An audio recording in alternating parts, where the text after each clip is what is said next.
Spider Pig does whatever a Spider Pig does. Okay, here we are. Look, we've already got errata. If you go to marvel.com/RPG, we already have the first errata for the playtest. I don't know if that's a good sign or a bad sign, but at least they're publishing errata. Okay, so the big question yesterday was, what do I get for being a playtester for Marvel Multiverse role-playing nonsense? And so I went to marvel.com/RPG, and there's a survey, a very generic survey. So as of now, no, we don't get anything. Not even a sticker. I don't even think we get our names in the list of playtesters. I mean, I would at least like my name in it, to show, hey, I playtested that. Even if it's like a list of 10,000 names, my name's still in GURPS Super somewhere. And so, it's 5-second quote claim to fame. But, if nothing else, a sticker.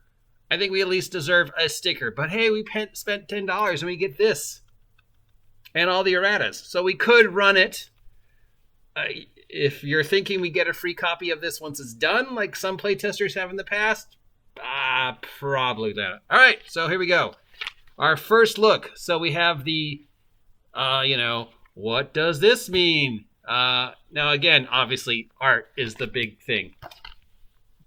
Now, my favorite one so far is they explain, how you need a group, you need a book, you need the dice, you need character sheets, you need a pencil. And then they explain to you what a pencil is. Now, I don't know if this is tongue-in-cheek or they really think people don't know what a pencil is. Then, sadly, safety tools.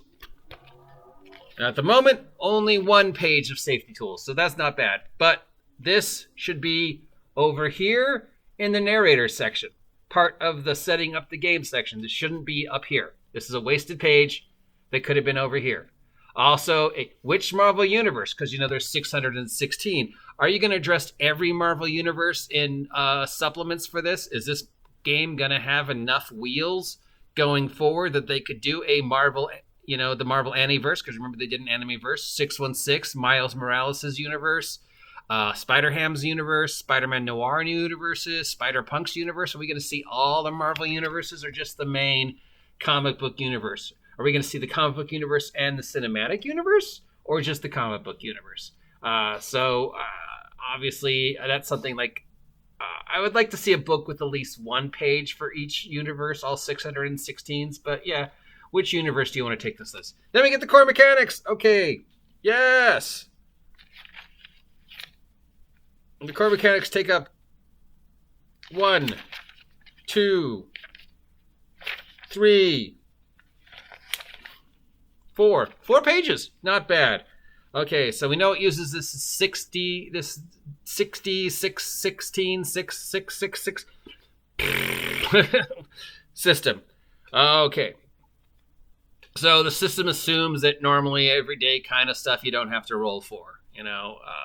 Spider-Man clinging to a wall in a non-combat situation. Probably, it's not raining. It's a normal everyday wall. There's nothing bothering you. I'm not going to make you roll. Ben Grimm walking to the end of the street to get a 6-pack of beers so him and Wolverine can play poker. I'm not going to roll anything for you to walk to the end of the street, Ben Grimm, and buy a 6-pack because you're Ben Grimm. Really, who's going to mess with you? All right, so then we get... It does say, you need the special dice, so there's going to be special dice, but really all you need is 3d6, one of which is a different color. So 2 white, 1 green, or whatever. Okay. You need 3 6-sided dice, 2 regular ones, and a special one called the Marvel dice. The particular configuration of dice is referred to as D616. Has special Marvel logo in place. If you don't have a Marvel dice, just substitute an ordinary dice of a different cover. Blah, blah, blah. It's important to be able to differentiate the ordinary dice from your Marvel dice because anytime you roll a 1 or the Marvel logo, something special happens when you roll 6-1-6 in hand. Follow these steps. Roll 3d6. Apply action modifiers. Compare the total to the target number. Roll D616. Roll your 3 6-sided dice and add up the numbers. Most of the time, you're done at the point. But there's 2 exceptions. Fantastic roll. If you roll a 1 on the Marvel dice and anything other than a pair of 1s on the other dice, that's a fantastic roll. Count the Marvel dice as a 6 and add the other 2 dice to it to get your result. A roll of the 1 on the Marvel dice and a 6 on each other dice is an ultimate fantastic roll of 18. Even been better than rolling 3 regular 6s. A 1 on the Marvel dice counts as a 6. But rolling a 1 on the Marvel dice is better than rolling 3 6-sideds on a normal dice. Even though when you roll it, you count the 1 as a 6. That makes no fucking sense. So if I roll 6, 2, 6, it's 13, right?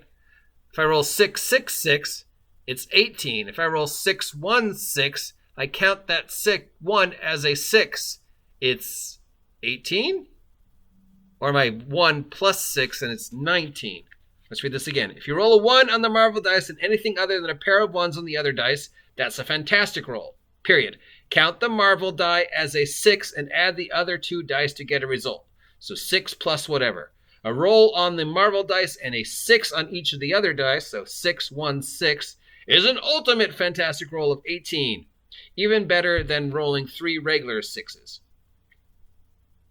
Why not just make the 6 on the Marvel dice the explodey dice like in Star Wars? Am I overthinking this? Does any other system do this? I'm not aware. It's either one or the other, right? They're not one other one. Is this a new? I mean, it's unique. It's different. It feels like it's being unique for the sake of being unique and sort of counterintuitive. I guess it's taking... Isn't that something like that from Fate? I'm lopsided, aren't I? Well, okay. Lopsided, Batman villain, whatever. All right, Botch Roll. If you roll a 1 on all 3 dice, this is a Botch Roll. Count the Marvel dice as a 1 and your roll equals 3. The worst possible result. You automatically fail at whatever you are attempting and something particularly bad happens. So 3 1s is a fail. Okay, that's pretty standard. 3 6s is a success, but it's not as good as a success as 6 1 6. 6 1 6 is a better success than 6 6 6.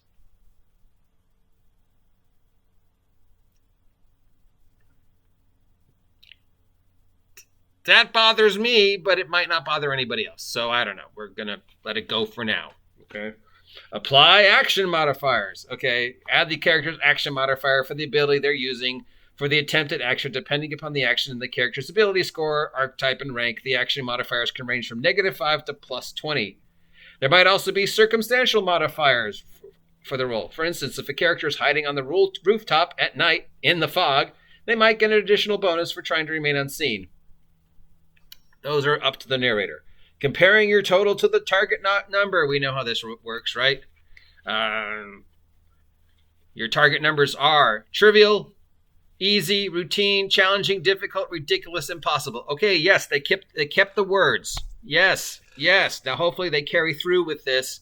Then, so instead of telling somebody you need to roll a 6, I can tell them this is a routine check. This is a challenging check. This isn't, I wish they would have kept the same names, because those words that they used in Phase Rip, like, excellent, amazing, super, were because those were comic book words. He's the amazing Spiderman. He's the exceptional Iron Man. So you're rolling a amazing roll because those are comic book sounding rolls. Challenging, difficult, ridiculous, impossible. Those don't sound like comic book rolls. But I could change the words. So that's not a big thing. I like that the words are here. So ordinary roll. If your total is greater than equal to the target number, you succeed. If you roll lower, you fail. If you roll botch it, you automatically fail. Does anything happen if I roll and I fail, but it's not a botch? I guess you just don't succeed and can try again later.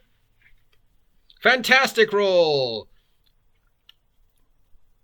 Many powers in the Marvel Multiverse role-playing game have special effects triggered by fantastic success. This sounds familiar. I know other games have done this. I don't know which ones. but I know that there are games that have had target if-thens. If you critical, this happens. That sounds very familiar. If your total is less than the target number, you failed at that action, but something good still happens. Just maybe not what you were expecting. That's a fantastic failure. Doing the math. It may seem like there are a lot of numbers flying around. Feel free to use a calculator to help you out if you like. Ooh, that is not a good thing to say. That will turn a lot of people off, except for the people who really like crunch. So are you going for a crunch-heavy champions game or an easy, streamlined D6 game that, embraces the ridiculousness of superheroes? Now, you can do one or the other. Both are good. But trying to mesh both together into one game, history has shown us, doesn't work. Pick your lane. Either be Champions-esque, or be D&D-esque, or be something else. But don't try and be level-based and Champions. So if you're telling me right off, I need a calculator, that's a turnoff. So we're going to put that right in the nope. Fantastic rolls. Add extra drama to the game. Your player gets a fantastic. It's considered a yes and. The action succeeds, an extra special something happens. The fantastic foiler, on the other hand, is no but. The action fails, but something special still happens. Many powers list an effect for fantastic success. If nothing is listed, the controlling player can suggest an effect. So, okay, I've rolled a fantastic roll with my flame powers, but nothing in flame powers is listed as being special. So, hey, DM, I rolled a special. Can I set his clothes on fire? And the DM could say, sure. Oh, I'm sorry, narrator could say, yeah, you rolled a special, fantastic, so sure, his clothes are on fire. But if you rolled a fantastic failure, you still have something happen even though you failed. So even though you rolled 616, if that doesn't make the difficulty, something good still happens? What does that sound like? That's powered by the apocalypse. That's totally powered by the apocalypse. Is this trying to be powered by the apocalypse, but like slightly more complicated? The ultimate fantastic rolls. That is when you roll 616. A player makes a roll, they automatically succeed at whatever they're attempting to do and can ignore any trouble. Target numbers, challenges TN by rank. The narrator can modify a target number by assigning it an adjective, trivial, blah, blah, blah. I would change the names. Action check format. If the action has a static target number, the action check uses the format ability versus target number, such as make a might versus target number type thing. Edges and trouble. Oh no.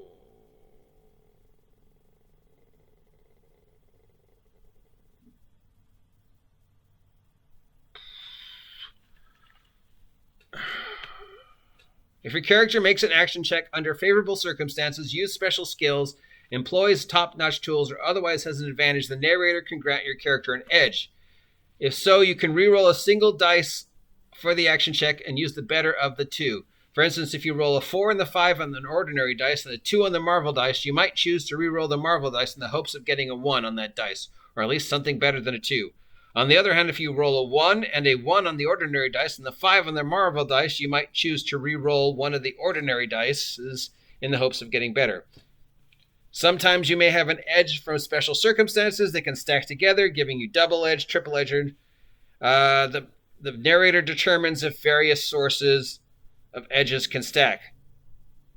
If you have an edge because you're berserk and invisible, the narrator could rule that you have double edge. On the other hand, if you have an edge because you are invisible and the target is blind, those sources shouldn't stack, as there's no extra benefit to being invisible when facing a blind person.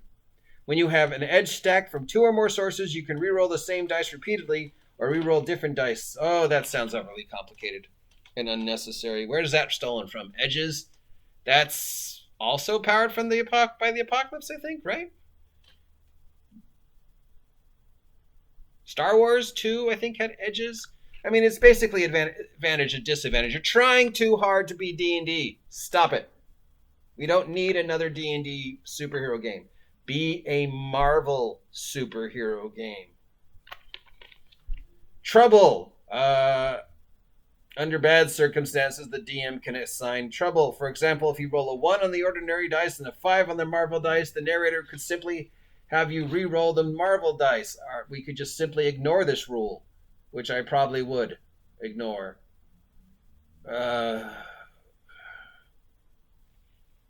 mean, that's a narrative thing, and that's just what the DM either raises or lowers the difficulty. You don't need an extra mechanic to make it even more complicated, because then you start getting chunky.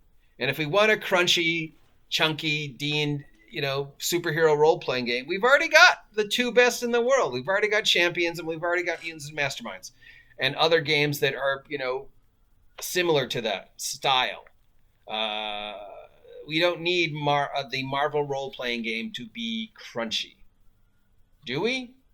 I think we want a Marvel role-playing game to embrace the feel of the Marvel Universe. And in order to embrace the feel of the Marvel Universe, it needs to be quick, it needs to be streamlined, it needs to be over the top. We need that bam, oof, Spiderman. There's that level of sort of ridiculousness, right? So I don't know if I want edges and troubles in my Marvel Universe. It seems like an unnecessary thing. But who knows? I gotta play it. They see. Then we have the sample character profile. Spider-Man. So he has a health of 80. Where does that come from? He has a focus of 90. Again, where does that come from? He has a might of 5 with a modifier of plus 12. Okay, these numbers mean what to me? I guess we will explain that in the character profile, which is what we will go over tomorrow. All right, so that is Part 1, the core mechanics, which so far I don't like. They are counterintuitive. They are unnecessarily crunchy for a system that doesn't need to be crunchy. A 3D6-based superhero game, yes, bam. Powered by the Apocalypse, GURPS Supers, hundreds of other 3D6-based systems. Higher the better or lower the better. GURPS or, Powered by the Apocalypse or whatever. High, low, high? What the? That's just, I get it, because you're trying to be cute, and 616. And if you roll a 616, that's the best you can roll. Except, not always. Because, again, I gotta see it in play to see if it feels good. Right now, my brain's going, that's counterintuitive. Either 666 is best and 111 is worst, or 111 is best and 666 is worse. And then maybe you could have something that allows you to roll 1, but it shouldn't be, edges and troubles shouldn't be an always thing. It should be like luck points or force points. It's something you earn and then you spend them to get the rerolls. It's like intuition in D&D, or advantage and disadvantage. Some abilities give you advantage, or you just get rid of it. This is a comic book. We shouldn't be thinking about bam, bam, bam. Comic book should be bam, bam, fast, fast, fast. If I'm thinking about combat and numbers and dice and crunch and math in a comic book role-playing game that isn't Mutants or Masterminds or Champions, that is trying to be Marvel, and it's already like, oh wait, what did I roll? Oh, I get an edge, and oh, I get to double edge. It's starting to bog down. And am I wrong? Does nobody else think the 616 is counterintuitive? Do we need edges and trouble? We don't need trouble at all, because the DM can just raise the difficulty. There should be nothing that says, here, DM, here are some extra, what did I call it, negative karma pools for you to punish players to make situations more difficult if they've, placed themselves in an impossible situation. Like, dark side points or whatever. Or loss of humanity points from Cyberpunk. You're a DM. You don't need an extra dice or an extra pool. If you want to make something hard, you just make it hard. Giving yourself extra bad guy points seems pointless when you're the DM and you could just cheat. Why do I need an extra pool of trouble points? If I could just say, no, you fail. I don't have to have any extra dice or negative karma pool or whatever you want to call it. I could just say, no, you fail because I'm the DM. Magic. Or yes, you succeed. Don't even roll. I'm the DM. I just say you succeed. I don't need player karma points and good points. I can raise or lower the difficulty. I don't need an extra mechanic. I could just make it as hard as I want to make because I'm the DM. If I don't want you to succeed, I just make the difficulty improbable. Oh, difficulty plus 45. You might succeed, but it's really improbable. Or if I don't want you to succeed, I could just say, yeah, no, it's impossible. You can't do it. Find another way around. Why? But yeah, because I don't know. That's the way Dr. Doom built it. It's just out. It's out of your wheelhouse. You just can't figure it out, dude. Find another solution, okay? I'm not saying you can't get into the building. I'm just saying that door is not going to work because I'm the DM and I say so. Magic, okay? I'm using magic. It's magic. I don't have to explain it. Maybe I'm being a little too hard on this. I don't know, man. I mean, when it comes to superhero role-playing game, you know I am gonna be vicious. Sorry, but I am. So, there we go. Tomorrow we'll go over character creation, and maybe some more of this will make sense. If you appreciate this and want to hear me talk about Marvel Multiverse of Madness or whatever this is called, let me know. If you don't want me to continue with this, let me know. What is your thoughts on the Marvel Multiverse role-playing game? Do you have any yet? Do you agree with me? Do you disagree with me? Do you think I'm wasting my time? Please support this channel. Help me hit 1,000 subs. Till next time, I have been the OGGM, your guide to all things Marvel and other internet nonsense. Have a great evening. Talk to you tomorrow. Look at the shaking.